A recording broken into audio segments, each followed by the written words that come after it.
वाक आप लोगों को भला करे, आपने जो मेरे लिए काम किया है। अल्लाह ताला बहुत बहुता देवे ते बजुर्गों ਨੂੰ ਸੰਭਾਲਦੇ ਪਏ ਜੇ ਇਸ ਵੱਡੀ ਕਿਹੜੀ ਨੇਕੀ ਹੋ ਸਕਦੀ ਹੈ। ਅੱਲਾਹ ਤਾਲਾ ਰਹਿਮਤ ਕਰਨੀ ਕਰਨੀ ਹੈ। ਜਿਹੜਾ ਬੰਦਾ ਕਰ ਰਿਹਾ ਹੈ ਨਾ ਇਹ ਕੰਮ ਸ਼ੈਮ ਨਹੀਂ ਆਣੀ, ਅੱਲਾਹ ਤਾਲਾ ਨੂੰ ਬੜੇ ਵਕਤ ਲਾਣੇ ਹੈਗੇ और कर्म करना ही करना है इंशाल्लाह।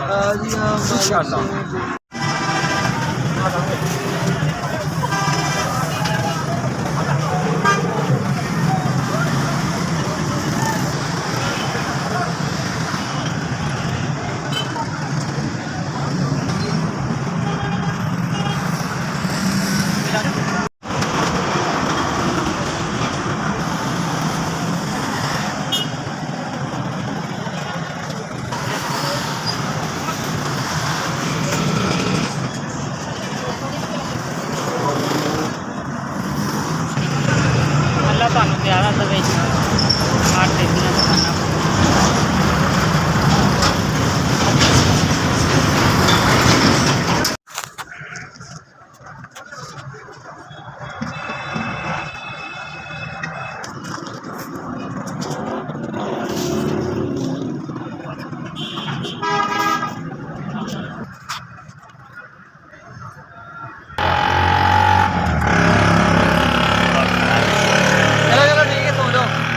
खाने का